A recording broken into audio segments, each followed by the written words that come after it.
All right, ladies and gentlemen, here we go. Just got out to the pond. Our weather's been goofy, so that's why I haven't done a video. And God, we're coming up on 3 or 4 weeks here. One day it's snowing, then it's decent weather, it's 45, but we've got 40-mile-per-hour winds, so I'm hoping to get a video in for you guys today. We're going to talk finesse fishing. That's what I'm doing. At a local pond, the water's gin clear.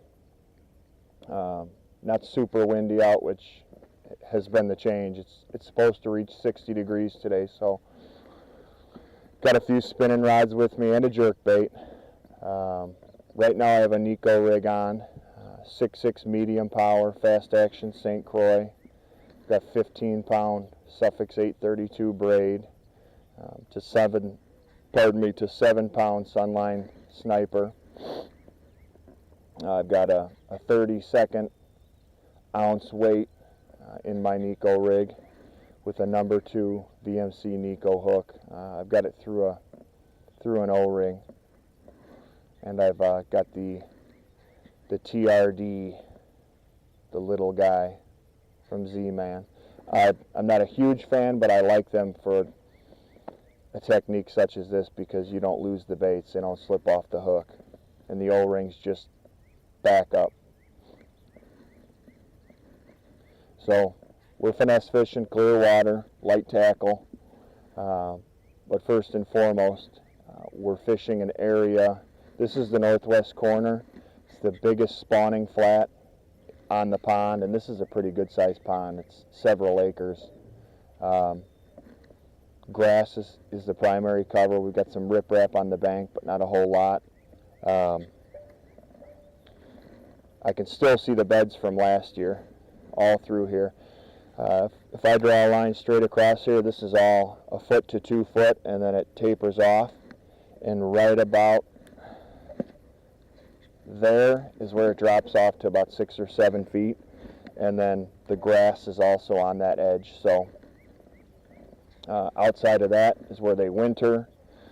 They spend their summers off that edge. There's a bass. There's a bass. There we go. So you'll see that I just did a reel set. It's a good fish. Just did the reel set. I started reeling. I felt the peck. Started reeling and then just sweep the rod upward. When I set the hook, even though it's a reel sweep set, I want my drag just to slip ever so slightly because I do have light line on. And then once you get them close to the bank and they start making runs on you, then you can back your drag off. I'm just going to swing this fish. I can see that it's very well hooked. So, 1 3/4, somewhere in there, thin, very thin. You can see it's right in the mouth. Right where you want it to be. If you catch them there on a drop shot, a Neko rig, just about anything, they're not going to get off. It's a skinny male. So he's out pretty deep, off the bank wise, but not in deep water. It was on the flatter edge of the drop. So that fish was not on the deep side of the grass line. It was on the flat side, which tells us something. Quick key, when you start catching males shallower and you're catching several and you're not getting those females to bite, typically they're deeper, or they're in the best cover nearby. So just like the summer or any time of the year, I think deeper, thicker, or some type of current. So if you're super shallow and there's not deep water nearby, look for a really good piece of cover, and that can be where the females are spending their time. Or you just may have to fish through them and you get more bites that way. So that didn't take long. That fish was on the bottom. So I'm going to fish that area. I'm going to cast out a little bit deeper and go from there.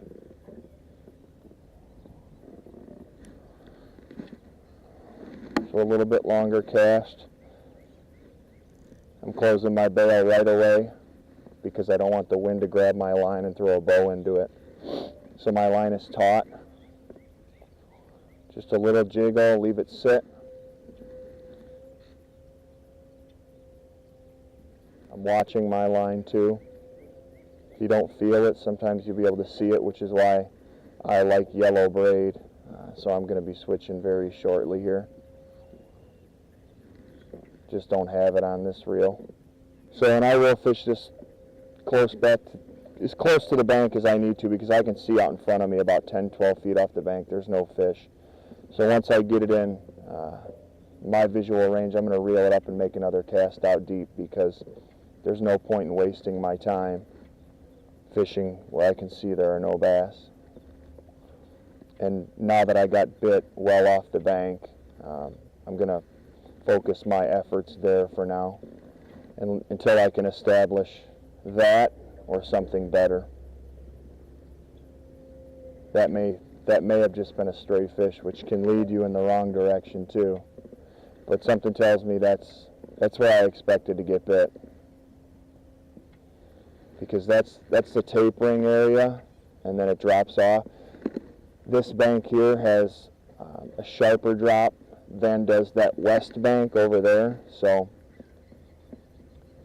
this gives them a quicker access to deep water. So I would expect, if those fish aren't well off the bank on a drop, this would be the bank that they're on. So close my bow, drop my rod tip, and as it's sinking, I'm watching my line to make sure I don't get bit on the fall, and I've got my finger on the line.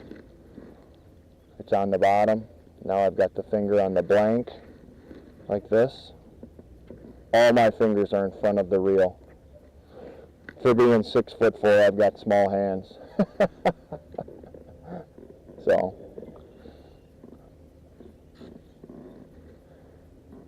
can't explain that one, folks. But, yeah, you always want to be mindful of the fall, even on a bottom-oriented bait like a Neko rig.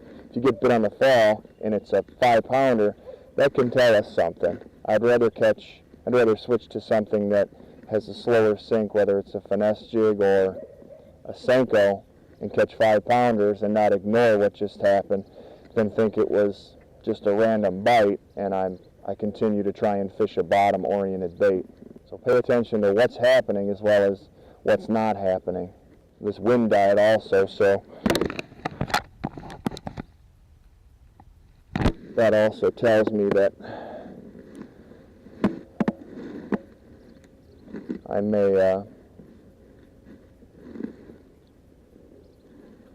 be onto something with it being slower and close to the bottom or on the bottom.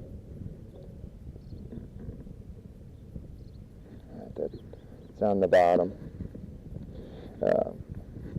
And where I just cast it is perpendicular to the wind, so a way to combat that is to keep your rod low and to the side, and keep your line as tight as you can while keeping that bait on the bottom. And you're going to constantly keep it moving, but really without moving it forward. I'm just going to jiggle it so I can keep contact with that bait in case it gets picked up, because I can't see the line right now. So it's a way of staying in contact with it without moving it. So I'm jiggling it in place, but I can feel it. And then when I do move it, I'm just picking up the slack with my reel.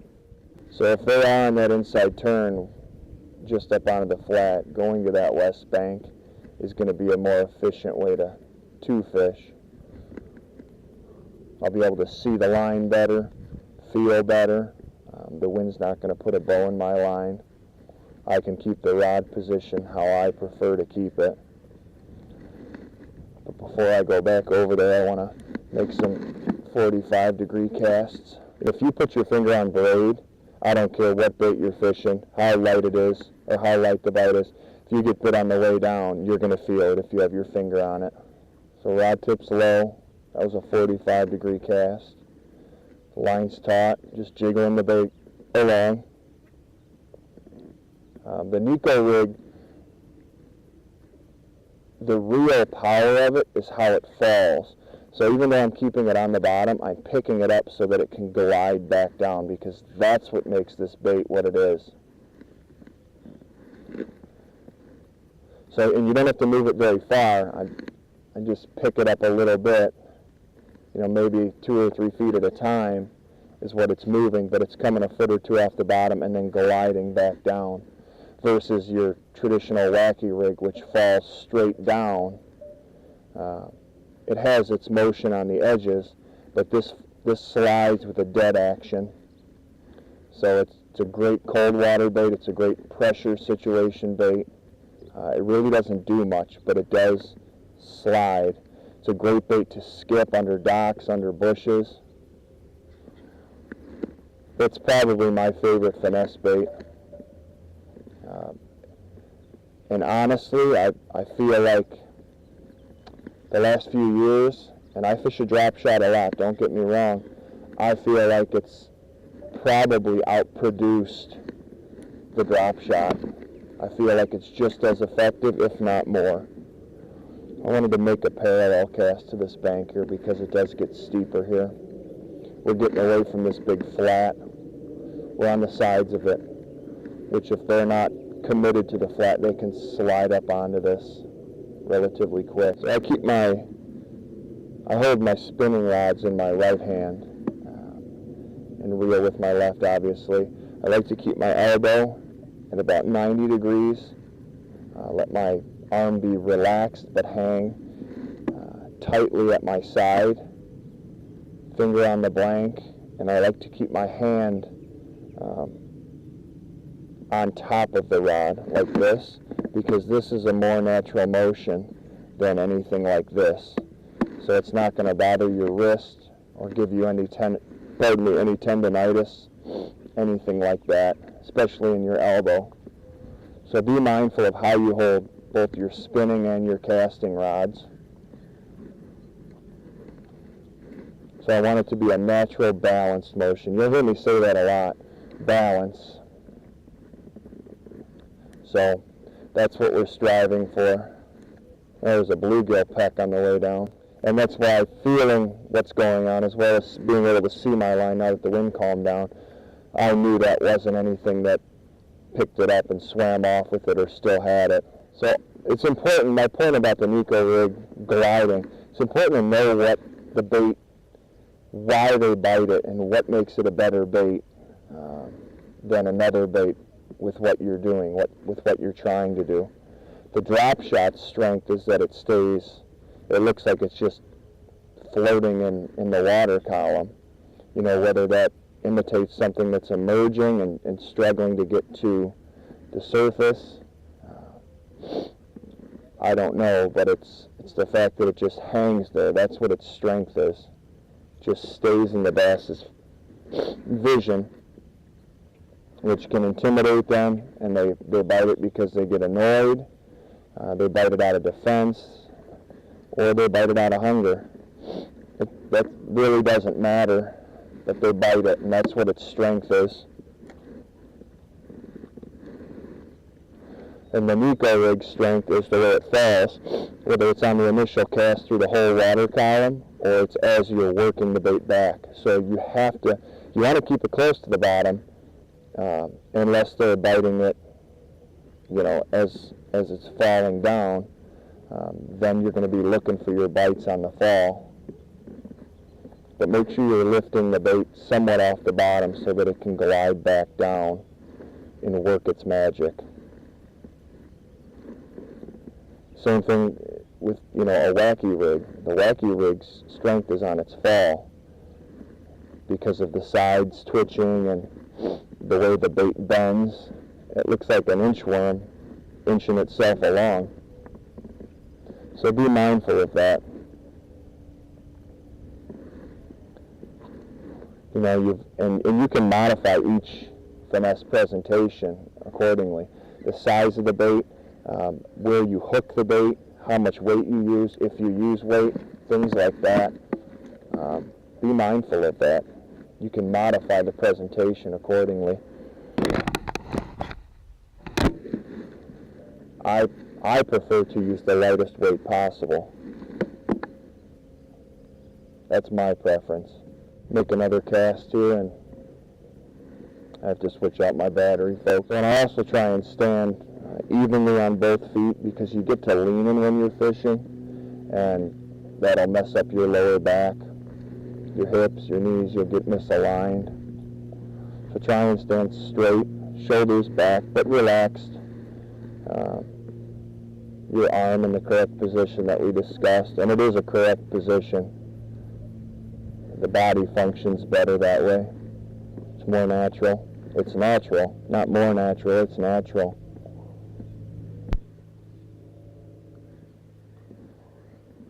So I'm going to make another cast out deep here, and then I've got to change my battery. And when you're Neko rigging, it's important to put the weight in the head of the bait. So that's, some baits are more tapered than others. This Z-Man really is, it's the same shape on both ends. Thickness, I mean. So pick your end, and it takes a little time to weasel a weight into it. And also the way the bait will glide is affected by where you put the hook in. So you can experiment with that in clear water, close to the bank, in dirtier water, just to get an idea of how it falls. I don't like mine right in the middle. I like mine to be hooked closer to the head, so that when I lift the bait, it picks the weight up and almost pulls it the opposite way of the way it falls. It's going to go like this, and then it's going to fall back down the same. Versus in the middle, it's pulling the bait like this, and then it's gliding back down. There's a fish. Oh, that's a good one. Oh, that's a good one. Oh, that's a good one.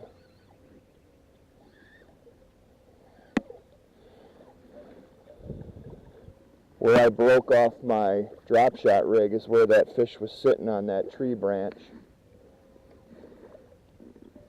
It's exactly where that fish was sitting.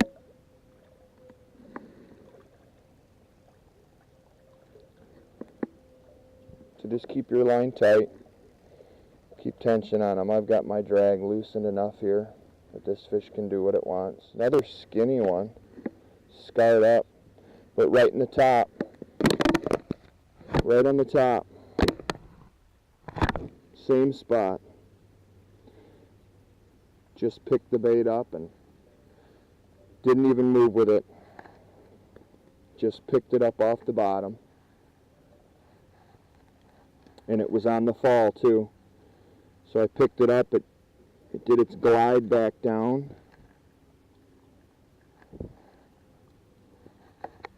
And that's when I set the hook. This fish has been caught before. Look at its mouth. Catch and release. So it's another male. Same weight, 1 3/4 pounds.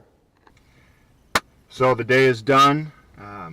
Fished for about 2 hours. They were all on a Neko rig. I tried to fish faster. I tried to fish up. When we had some wind, we did have clear water, which is why I did bring a few spinning rods today. Tried a jerk bait, couldn't get any bites. Tried swimming a grub and a small swim bait, couldn't get any bites. Dragged a drop shot around, couldn't get any bites. It was just tough, so I went to a Neko rig, and that's how I got all my bites. The most important thing to take away from today is location. Once again, seasonal pattern wise, we were in and around the biggest spawning flat on the lake. It has an inside turn off the deeper edge with a grass edge, which is key to that area, so these fish can slide up onto these spawning flats, feed, spawn up there, and then slide back off post spawn into their summer patterns. But what they were doing now is moving out of those wintering areas, transitioning off that grass edge out of deeper water up onto those flats to feed, and that's what we had today. The water's still only in the upper 40s, so it's tough, and typically when it's cold like this and the fish aren't active, you don't have a lot of wind, it's not super warm, they're going to be bottom oriented, and they were. The water was clear, so we went with spinning tackle, and the Neko rig was by far the best bait. if you can't get bit on a drop shot and you can't get bit on a wacky rig worm on the bottom, it's hard to really fine tune a Neko rig. You can play with the weights, you can play with the position of the hook and the ring, but we just couldn't get any more bites. I was hoping to fine tune to catch some females in that area, but we just couldn't do it. So I even threw a finesse jig around, and if that doesn't get you a bigger bite when you are catching fish on the bottom, it's tough. So we did catch our 5. We caught 10 in all. A few didn't keep, but all in all, a successful day. So we hope you guys learned something. We taught you about the tackle that we were using, the area, the seasonal pattern, and then the associated location being the most important thing. And our fish did come from that area, especially our bigger fish. So keep that in mind. Remember to hit the like button, subscribe, leave us some questions and comments if you'd like. We'll try and answer them as soon as we can. And hopefully we'll get another video to you guys soon with the temperatures warming up here. So we'll talk to you guys soon. Bye-bye.